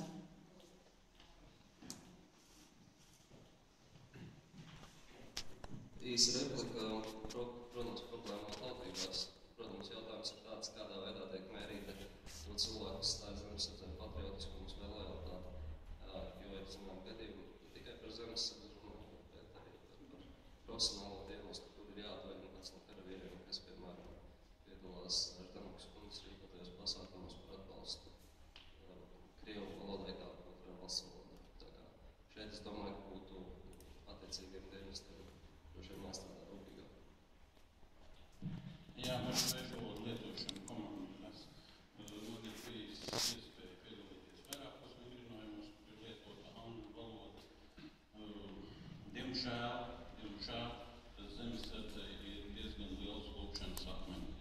Uz dienestu būs līdz velk, tad ārēji zemesargiem ir problēmas. Te varbūt tā zemesardze būtu iespēja nepieciešamība kaut ko darīt lietas labāk.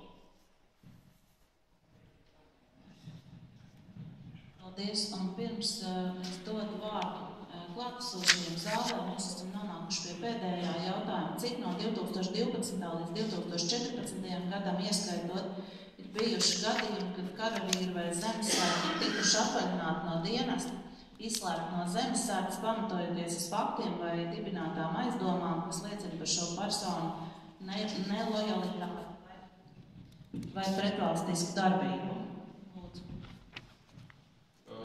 No zemesardzes sastāva, gan no profesionāla dienas karavīra sastāva pēdējos gados par nelojalitāti nav atvaļināts neviens.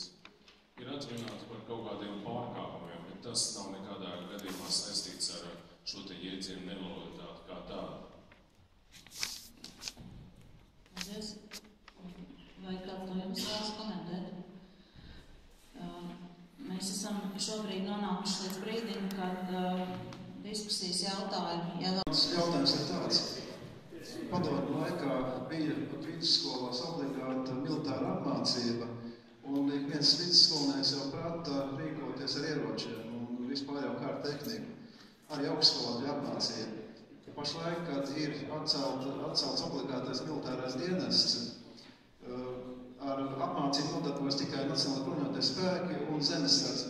Tos, kur vēlās brīvprātības kārtībā. Bet Tomēr es domāju, ka būtu vajadzīga obligāti vispārēja militāra apmācība, jo var rasties situācija, ka iebrukuma gadījumā daudz gribēs aizstāvēt savu zemi, bet viņi to nespēs, jo viņi nepratīs. Un tādēļ es domāju, ka katram jaunietim vajadzētu iziet vismaz dažus mēnešus ilgu apmācību. Tas varētu būt vasarā, varētu būt arī dažas ziemas mācības. Paldies!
Jā, par pretanku ieročiem bija ļoti labs komentārs. Es arī esmu dzirdējis piemērus, ka, teiksim, viens ierocis, kas maksā apmēram 1000 eiro, ar to var iznīcināt tanku par 1 miljonu.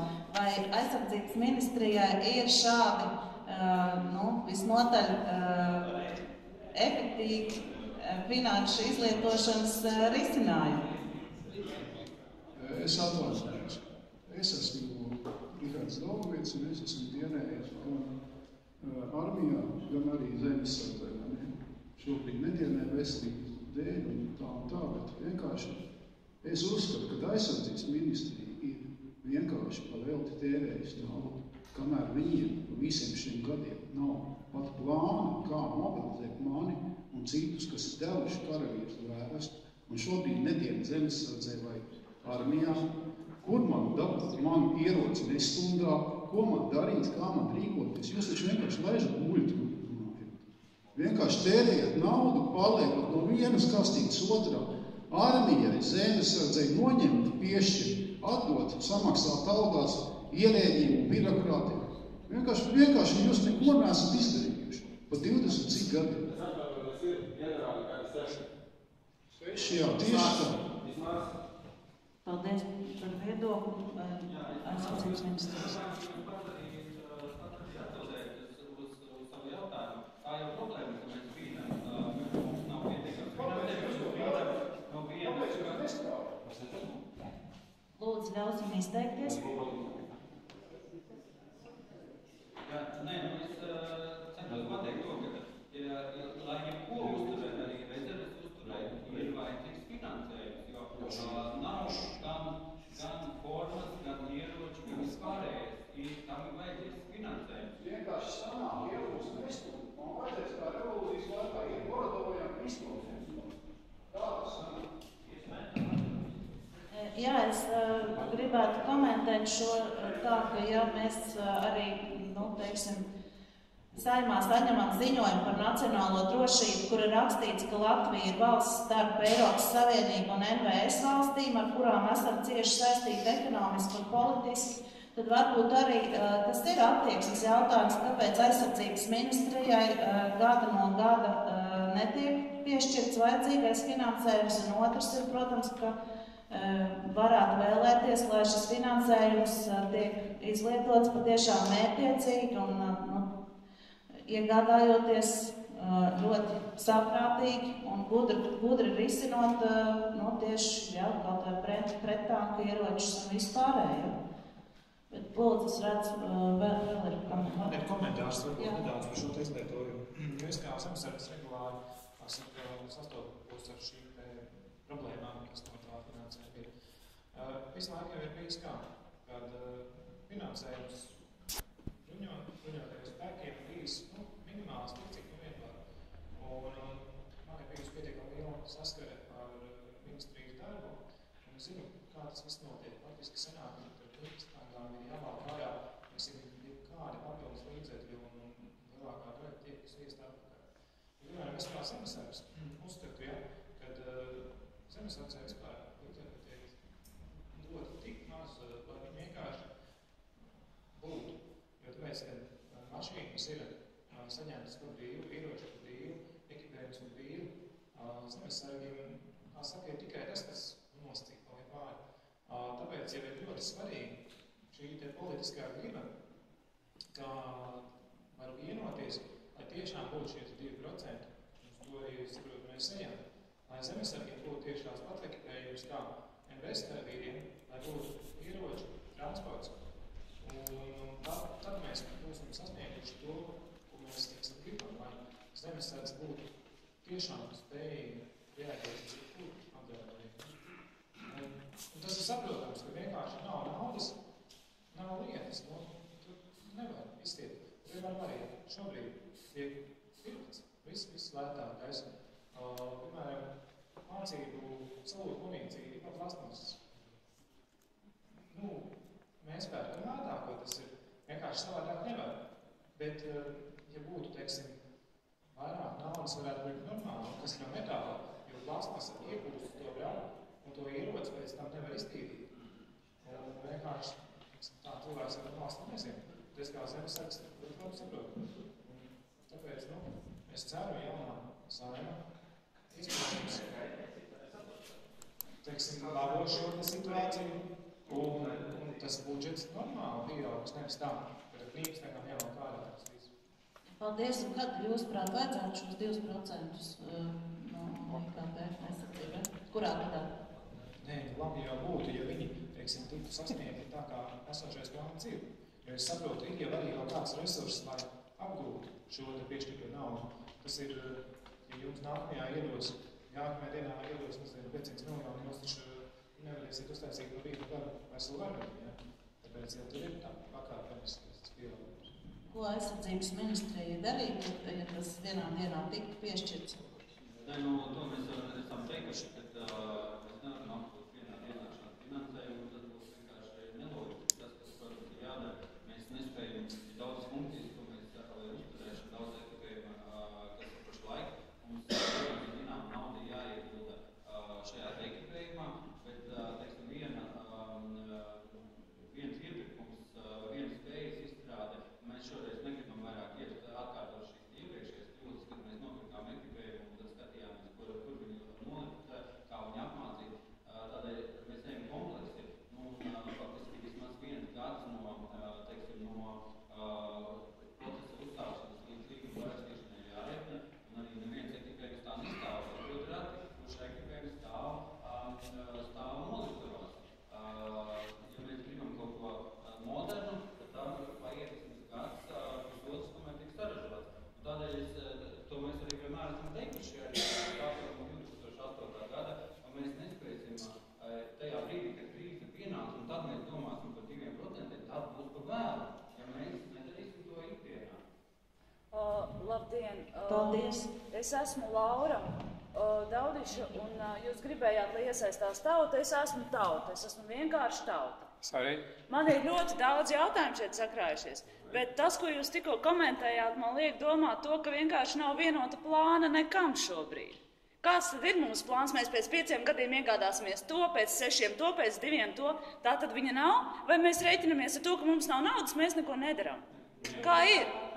Nu, kā ir? Ir attīstības plāns un regulēt, ja es jums Bet reālais plāns. Attīstības, jā, reālais plāns jums rekur atšķirās. Pa 2 gadiem. Tas, vienkārši tajā brīdī, kad netiek piešķirts finansējums, tas aiziet tālāk. Tas ir ļoti elementāri. Mēs jau...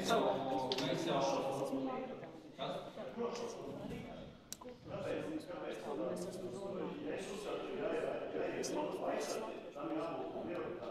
Tam jābūt nevis tā, kā teiks noteikti pie jums, es neprakstīju tam apīt uz viņu, viņš tur mācus, un mēs to nestīvi. Tam jābūt jāiekāši. Viņi ļoti pareizi saka. Tam jābūt vajag pieņemam, daram, visi aizies pēc X stundu vienkārši lietā, tas Labdien, paldies. Aizsardzības ministri labosies, mēs visi ceram. Es par to X stundu, kad tie aero, tie saucamie, tie roboti, ne, bet tas desants, viņš jau nedīs ārā no kāpņu telpām separātistu veidolā, un es par tiem ieročiem un pie zemesardzes komandiem. Es pats es 2 vārdos iepazīstināšu, lai to rūpumu sāku. Viņš skaidrāk, es esmu zemesardzes virsleitnants, apmēram 20 gadus man bija dabūs zemesardzē. Studentu bataljonā šobrīd es ārindā, es esmu dienējis arī ierindā, zemesardzes štāvā vadījis medicīnas daļu, tas bija 90. gadu beigas. Un par to man ārkārtīgi iepatīk, kā zemesardzes komandēra pārliecība, ka viņš uzskat, ja mājās seifs ir. Un vispār cilvēks daudz maz kārtīgi skaisti, kā virsnieks, un man 2 augstākās izglītības vēl ir civilās, un sieva un 2 bērni nesā. Un tā uzreiz to ierodas dabū, un nekā tā nav. Un es to tūlīt arī pierādīju. Man tie 23. septembri datēts ir zemesardzes studentu bataljonu robežnieki. Es jums atdošu pēc tam. Tas mans iesniegums, kur viņš skaidri un gaiši uzraksta, ka viņš nepiekrīt. Un ka viņš neredz nepieciešamību. Un man ir arī iepasts, kur viņš raksta pēc tam, ka es uzrakstīju, ka viņš malacis, kas stiprina kultūru, tam aizsardzību. Un viņš uzraksta, lai es neņem personīgi, ka viņš saskatīs vajadzību, ka es to ieroci arī dabūšu. Un tāda situācija, kā man 100% vēl daudziem citiem, jo, kā teicis, bataljonus tēs ne aprunēja pārzins. Tātad studentu bataljonā neviens zemesargs neglabājot dienas ieroci mājās. Tas pēdējās muļķības. Es zinu, jūs neesat informēts vai kas? Ko? Precīzi informācija, kuros bataljonos glabājās ieroči. Studentu bataljonos reģionos neglabājās. Un robežnieks jauns bataljonu komandieris varēja būt, ka viņš 2012. gada aizsardzības ministrijas noteikums numur 1 vēl nav paspējis izlasīt, jo viņš ir iecelts amatā nesen. Un tanīs noteikumos arī otrs ir rakstīts, ka lēmumu par ieroču šo te atļaušanu, glabāšanu, neglāšanu, protams, pieņem bataljonu komandieris. Un tāpēc arī es gribu uzklausīt arī viņa viedokli, ne tikai jūsu viedokli, un tad uzreiz pieņemt lēmumu, ka kaut kas tur nav noticis adekvāts vai neadekvāts. To es jums atbildēšu noteikti. Paldies, nekāda lēmumus arī neprasa. Es gribēju vienkārši ilustrēt situāciju, jo jūs mums izskanēja, ka visi čiki brīgi ir ieroči. Paldies, Jānis Kažēciņš. Es esmu ministra Vējoņa padomnieks, un es pirms tam biju ministra Pabrika padomnieks vairākas lietas. Es domāju, ka ministrijā un ministriem visiem ir vairāk skaidrs, ka zemes sargs ir noplicināti tik tālu, ka vairāk nemaz nevar. Un tas ir nepieņemami. Bet, kā Garasona kungs ļoti pareizi sacīja, 98. gadā, kad viss tas notika, kas tad to trauksmi sauc? Nebija neviena. Visiem bija cits prioritāts. Bet kas man uztrauc daudz vairāk, es pilnīgi saprotu. Šeit cilvēki klāt, visi ar sirdi dvēseli, grib aizsargāt savu valsti. Bet te nav pilna auditorija. Mēs neesam daudz. Un, ja jūs ievērojat, šorīt bija aptauja par to, ko mūsu vēlētāji, mūsu pilsoņi uzskata par nākamās valdības prioritātēm. Tur bija sociālais nodrošinājums, izglītība, veselība. Jūs zināt, cik procenti par aizsardzību? 22%. Paldies! 22%. 1 no 5 Latvijas pilsoņiem uzskata, ka mums ir nepieciešams stiprināt savu drošību. Tas nedara. Un, protams, visiem, kas ir šeit un redz, ka ministrija nav perfekta un ka komandieri nav perfekti žults un grib izgāzt to pret kādu. Bet es varu sacīt, ka tomēr ministrija tiešām labojās un viņi saprot. Bet tagad drusku nopietnāks lietas. Mēs daudz esam runājuši par Ukrainas scenāriju. Kuru Ukrainas scenāriju? Krīmu, Daņetsku, varbūt Harkivu, kas tikai top pašreiz, un tā būs, ko sauc angliski insurgency, un pareizs tulkojums tam latviešu valodā nemaz nav, jeb Odessa. Ko es varu droši atbildēt? Visiem šitiem scenārijiem būs nepieciešams spēcīgs zemesargs. Paldies Dievam, ka mums ir tie cilvēki, kas visu šos gadus tomēr ir bijuši lojāli un turpinājuši nākt, kaut arī visādos veidos ir jutušies pazemot. Un es noteikti varu ar Vējoņu un vārdā sakīt viņiem sirsnīgi paldies. Un arī starp citu, ja jums ir kādi specifisks raizes par komandieri, kāds komandējušais virsnieks neizturās tā, ka jums liekas ir pareizi, tad lūdzu rakstiet ministram, un viņš to ņems nopietni. Bet es runāju par Ukrainas scenārijiem, ir daudz citu scenāriju, un jāņem vērā, ka mums ir 3 lietas, kas ir jādara, lai sevi nosargātu. Viens ir, lai mums būtu NATO klātbūtne. Kā jūs domājat, ASV nodokļu maksātāji skatās uz to, ka viņiem ir jāmaksā 4,5% no IKP par aizsardzību, lai aizsargātu mūs, kas nevar par knapi 1% savā, nemaz tos 2%, kurus mēs apsolījām, ka mūs uzņēma NATO. Viņi nav laimīgi par to, bet tas ir skaidrs, ka tāds Doņetskas vai Krīmas scenārijas te nebūs tādēļ, ka mēs esam daļa no NATO. Bet kas varētu būt, ir, ka kaut kāds iebrukums tiek mēģināts. Noteikti to atvairīs ar laiku, jo NATO citādāk ir sabrukus. ASV ārpolitika ir beigta, viņi mūs glābs, bet par to laiku mūsu valstī visādi šausmdienas var notikt. Un tādēļ atkal pašu aizsardzības spējas ir tik ārkārtīgi svarīgas. Es tur ir pēkšies, daudz citu runā. Un trešais, kas daudziem šeit noteikti nepatiks īpaši, bet patiesībā tas ir jāsaka atkal, mūsu drošībai tikpat svarīgi ir sabiedriskā integrācija. Mums ir krievi valodīgie iedzīvotāji un pilsoņi, lielākā daļa viņi ir absolūti lojāli, un to mēs esam redzējuši aptaujās, kas ir veikti šogad pēc Ukrainas scenāriju, bet mums ir vairāk jādara tā, lai viņi redzētu, ka viņu intereses ir tās pašas, kas ir mūsu, un viņiem nevajag kādas palīdzības, lai viņas atbrīvotu. Pašās beigās ļoti labs jautājums, ko ministrija ir mācījusies no tā. Es domāju, ļoti pareizi bija, es domāju, jūs runājāt par informāciju par apdraudējumu valstī. Zemesardze ir kolosāls, unikāls informācijas vākšanas instruments. Un man pašam ir bijis runa ar Nipēdē vadīt tieši par to, kā šo instrumentu izmantot, jo jums ir daudz vairāk un labāk informācijas avotu saviem zemesargiem nekā drošības policijai ir savās reģionālās daļās. Tas ir vienkārši fakts. Tas ir jāizmanto. Otrs, militārā mācība visiem. Pirmais jautājums bija, kā zemesardzei labāk jābūt apmācībai. Vai gribam 8000 varonīgas līčas, ja mēs gribam 8000 karavīrus? Negatavosim taču Lietuvalu gaļu. Tāpēc uzsvars ir uz jaunasardzi un zemesardzi. Un rezerves uzskaita pilnīgi piekrīt. Tas ir kaut kas senīgi nokavēts. Pulkvedis atvaļinātais jūras armijas pie tā ļoti nopietni strādājis, un es ceru, ka viņa daudzgadu darbs neies turpmāk. Pats pēdējais, ja jums tiešām liekas kaut kas nav riktīgi, rakstiet ministrs jums atbildēs. Paldies.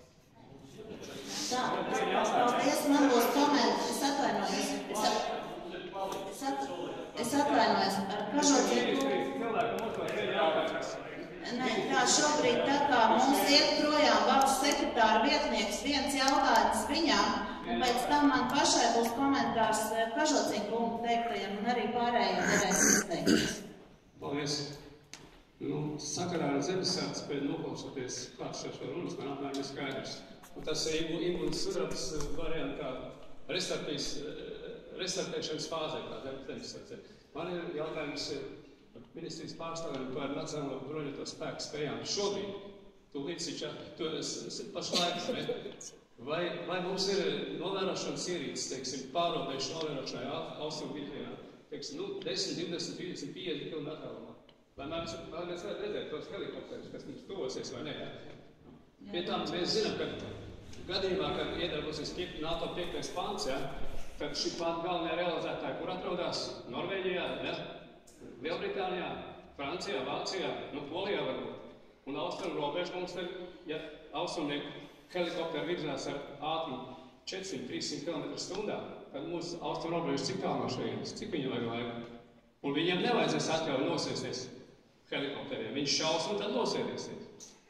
Tātad vai ir sakarlīdzekļi, vai ir nāc novērošanas līdzekļi, vai mēs varam neutralizēt tanku vai helikopteri? Paldies. Jautājums skaidrs, paldies, lūdzu, Karsam.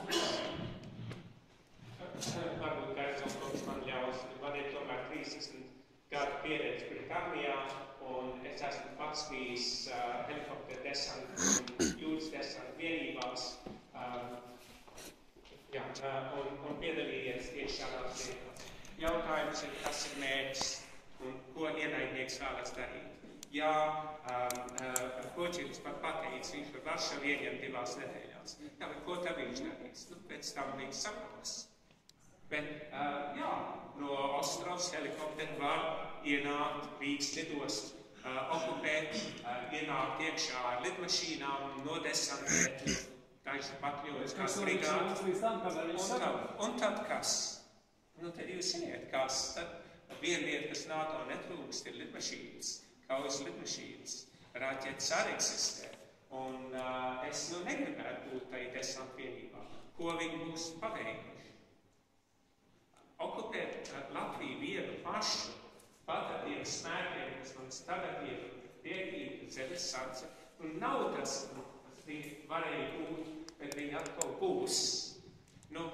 Tomēr tie ir spēki, kuriem viņiem ir jārēķinās, un ja iet runa par visām Krimbaltijas valstīm, un tad pie tam vēl klāt, ka mums šeit uz vietas ir sabiedrotie, kur arī nesēdēs uz savām rokām, ir arī gaisa desantu vienības, kas ir mācījušās kā desantēties mūsu lidlaukos, un galvenais ir tas, ka NATO nevar atļauties, ka sekmīgs uzbrukums varētu būt, jo tad ASV ārpolitika ir ārā pa logu visā pasaulē. Man interesē, vai ir preventīva novērošana? Labi, preventīva novērošana. Ir tādas lietas, kuras mēs nevaram zinām augstumā. Ja ir saspringts stāvoklis un varētu domāt, teiksim, kā kāds sacīja Zābara 13 gadījumā, un tad jau vēl mums nebija Ukraina tā kā tagad. Un tāpēc nākamajā Zābara vingrinājuma laikā mēs kaut ko citu varam sagaidīt. Bet tādos apstākļos mums gandrīz droši būs envairs, jo neviens jau negrib, lai mēs būtu pārsteigti. Ja mēs savus radārus pēc tam nebūsim dabūjuši, tad no augšas viņus redzēs. Un tad NATO gaisa spēki, kas tiešām ir ļoti ievērojami, tas mums netrūks. Tie ir spējīgi kaut ko tūlīt darīt. Paldies! Es vēlētos komentēt Kažocina kunga teikto par Ukrainas scenāriju, ko mēs tieši saprotam. Mēs ar vārdiem ar šo jēdzienu Ukrainas scenāriju saprotam Krievijas agresiju citā valstī. Un arī no šīs dienas diskusijas ļoti labi var izsacināt, ka Latvija īsti gatava nav reaģēt uz šādu veidu Krievijas agresiju. Kā zināms, Krievija šobrīd jau realizē savu jauktā tipa karu, un pirmās fāzes Latvijā jau notiek. Tas ir informatīvais karš, ko mēs redzam, tā teikt, pēc pilnas programmas. Un skaidrs, ka Latvijas zemesardze un arī cilvēki ir jāmobilizē, būt gataviem cīnīties par savu zemi. Par apmeklētību šajā pasākumā es gribu teikt, ka augusta beigās mēs kopā ar Andru Sprūdu, Latvijas ārpolitikas institūta direktoru, organizējām konferenci Latvijas un starptautiskā drošība pēc Krimas okupācijas. Un, godīgi sakot, apmeklētība bija ārkārtīgi liela. Cilvēki pulcējās divās zālēs un arī skatījās blakus zālē pie datora ekrāna tiešraidi. Šis pasākums tik plaši netika popularizēts, bet katrā ziņā tas būs redzams vēlāk arī televīzijas raidījumos. Un tā, ka interese ir ļoti liela, un es gribu teikt, ka gandrīz katrs Latvijas iedzīvotājs ir norūpējies par Latvijas drošību un aizsardzību.